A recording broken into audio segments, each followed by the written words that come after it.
தலைப்பு வந்து ரமதான் சம்பந்தமாகவும் பொதுவாக நோன்பு சம்பந்தமான சட்டங்களை உள்ளடக்கிய ஒரு தலைப்பு.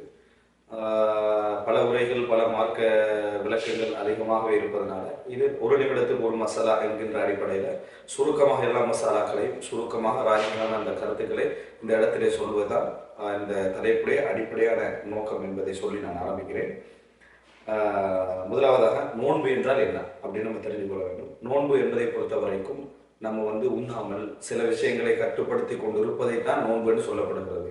உதாரணமாக ஆரம்ப காலகட்டத்திலே இன்னி நதரத்துல் ரஹ்மானி சௌமன் ஃபலன் உக்கல்லிமல்யும இன்சியா, நான் அதாவது இறைவனுக்காக ரஹ்மானுக்காக நோன்பு வைத்திருக்கிறேன், எனவே நான் யாருடனும் பேச மாட்டேன் அப்படி என்று சொல்லி மரியம் அலைஹிஸ்ஸலாம் சொன்ன அந்த வார்த்தையை நம்ம என்ன செய்ய பார்க்கிறோம். இது என்ன எங்களுக்கு சொல்லுதுன்னு சொன்னால், நம்ம அதாவது ஒரு விஷயத்தை விட்டும் நான் தவிர்த்து கொண்டிருப்பது நோன்பு, இறைவனுக்காக தவிர்த்து கொண்டிருப்பது என்பதை நோன்பை என்ன செய்கிறது, அது குறிக்கிறது. ஆனால் அல்லாஹ் அப்படி பேசாமல் நோன்பு வைப்பதை பின்னால தடை செய்து விட்டார்.